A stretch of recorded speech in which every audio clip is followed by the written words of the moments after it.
All right, I'm down in Chicago at Chicagoland Skydiving Center. This is the Independence and Legends Boogie 2022, and this is the Sports News. What an epic skydiving event this was, guys. From Friday the 1st till Monday the 4th, I was one of the team of load organisers during the magical Independence and Legends Boogie at Chicagoland Skydiving Center. So many nice jumps, so many great people to see, and what an atmosphere. The Independence Boogie 2022 was 4 days of fun with world-class load organisers from all skill levels and disciplines. Everybody got a boogie bag with plenty of goodies. There was great food, live music, and a legendary firework display on Sunday night. It was so epic to jump among such great friends and talents and see lots of people that I've not seen for the last 5 years. So my summer events are truly back underway after a 2-year interruption due to the pandemic. I am now down in Birmingham, Alabama, where I will be presenting canopy piloting at the World Games. It's so good to be back on the road and amongst all the action. But before this, let me introduce you to another epic Air Sports News episode where we are providing weekly air sports and aviation content to every corner of the world. My name's Regan Tetlow, and I kindly invite you to watch the show, but also to support us with our mission in aviation. And you can find all the details for the Patreon link in the description below. Let's go.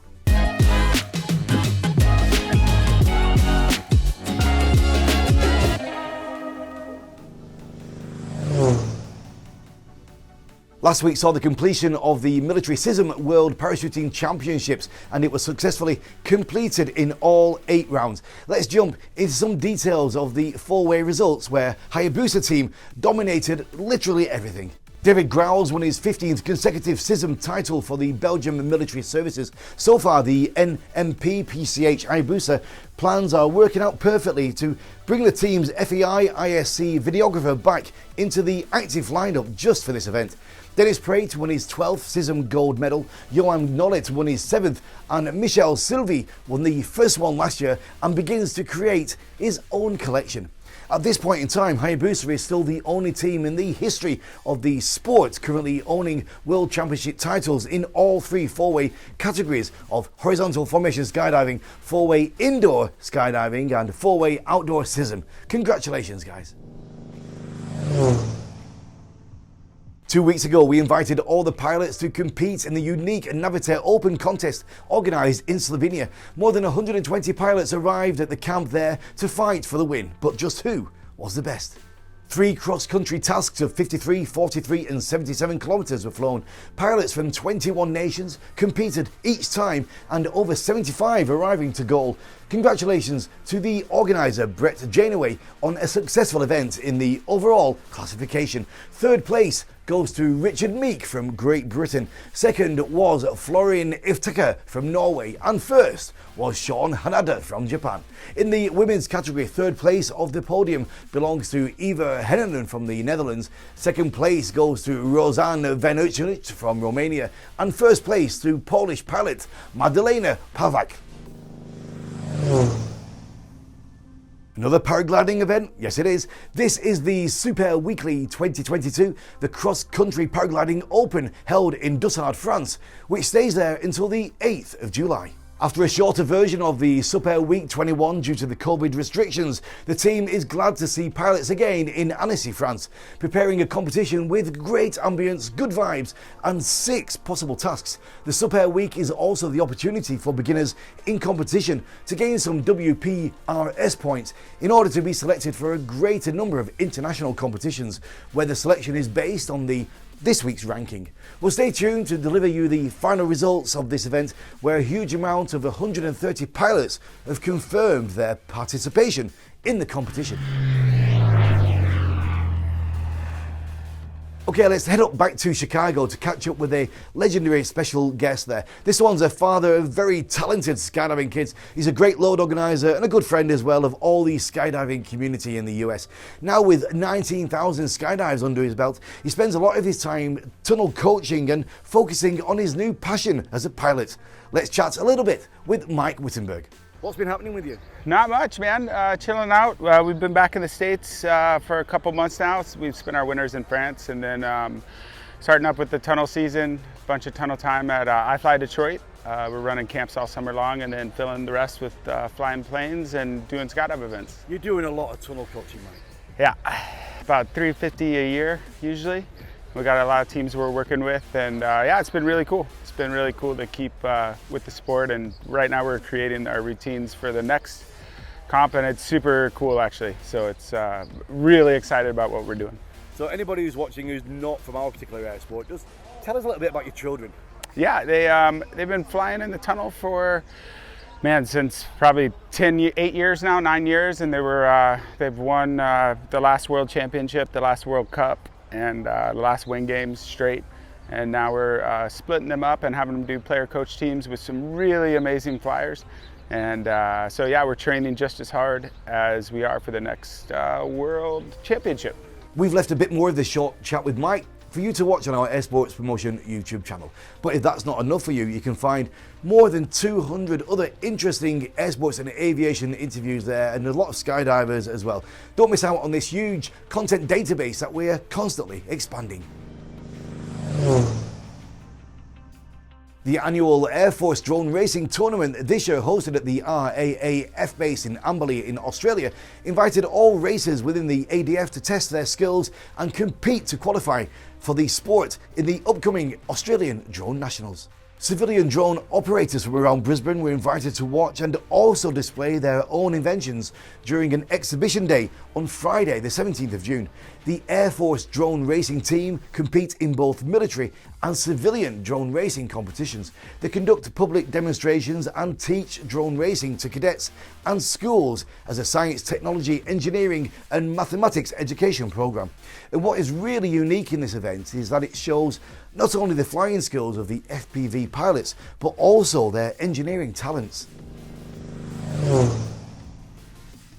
As we've already told you, the Drone Racing League holds an annual tryout called the DRL Sim Tryouts.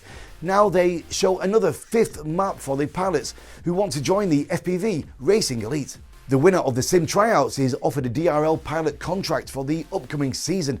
Anyone can enter and have a chance at becoming a professional drone racing pilot. And if you don't believe it, you can check the latest edition Tryouts winner, the Halo Walken 03, who went playing the DRL Sim to a professional drone racing pilot in the DRL by winning the 21 Sim Tryouts. And in this season, he's already fighting amongst the most legendary names in the DRL grid. Just look how emotional his last win was in the qualifications. The European Union Aviation Safety Agency has released what it calls the world's first comprehensive regulatory framework for urban air taxi flight operations, covering airworthiness, air operations, flight crew licensing, and rules of the air. The document, unveiled on Thursday, remains open for public comment through all of this month and through into September, and it helps answer several critical questions pilots have long had about this entirely new emerging sector of aviation. Electric vertical takeoff and landing aircraft. The proposal brings the European Union one step closer to electric air taxis becoming a reality. What will the flight rules be that govern this newfangled aircraft? Which pilots will be authorised to undergo required training and certification? And where will they be authorised to take off, fly and land? And what about autonomous taxis, unmanned aerial vehicles with no pilots on board? How will that be dealt with?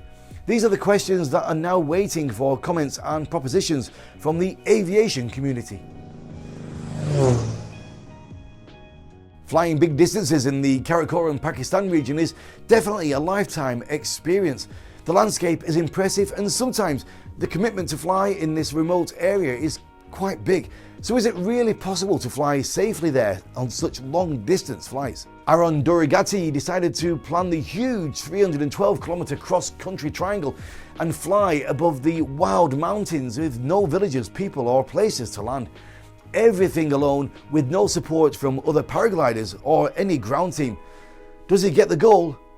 Yes, he does. Well, I guess that might be an official long-distance record flight in this country soon, ratified by the FAI. Keeping our fingers crossed for Aaron. Okay, let's move on to our Hall of Fame section.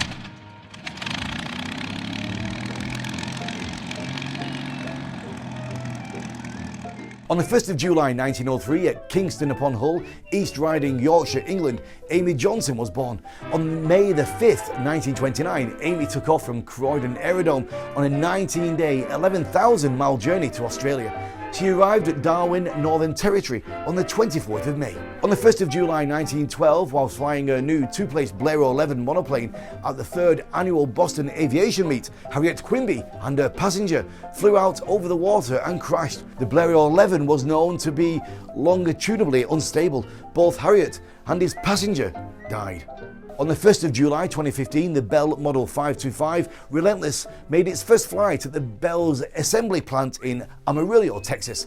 The Bell 525 is the first helicopter to use fly-by-wire flight controls, but also the first Bell designed using 5 blades of a main rotor. On the 3rd of July 1942, William Kenneth Elbel took the Martin Model 170 for its first flight. Lifting off from the waters of Chesapeake Bay, the Martin was a large 4-engine flying boat operated by a crew of 11 people with a wingspan of 200 feet and a height of 37 feet. That's it for today, guys. Straight away, I'm inviting you to watch another episode of Air Sports News next week. But before that, please don't forget to support us via the Patreon link in the description of the program. Co-founding us is really cheap and it allows us to continue this mission for as long as we can, promoting air sports, aviation and everything in between. I'm leaving you this week with the unique trailer video from the Untitled Lesno Air Show organised in Poland 2 weeks ago. The producer of the movie is my great air sports promotion team over there in Poland. So until next week, stay safe and keep your eyes on the skies. Dziennik pokładowy. Misja poszukiwanie antidotum. Dzień 363. Do wszystkich poszukiwaczy piękna w przestrzeni. Mamy dobre wieści. Anomalia piękna powróciła. Minęło 12 miesięcy, ale warto było czekać. Do anomalii doszło znów w tym samym miejscu. Zgodność koordynatów jest wciąż niezmienna i fascynująca. Opis zjawisk trudny do zdefiniowania. Masywne projekcje wizualne, rozbłyski, niewytłumaczalna synchronizacja ruchu obiektów, nieznana skala dźwięków i muzyka. Odnaleźliśmy antidotum.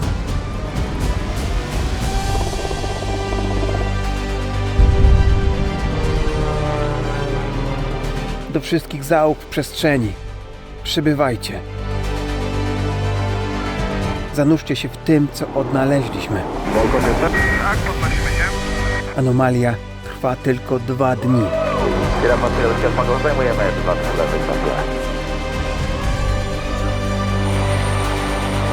A kiedy już tu dotrzecie,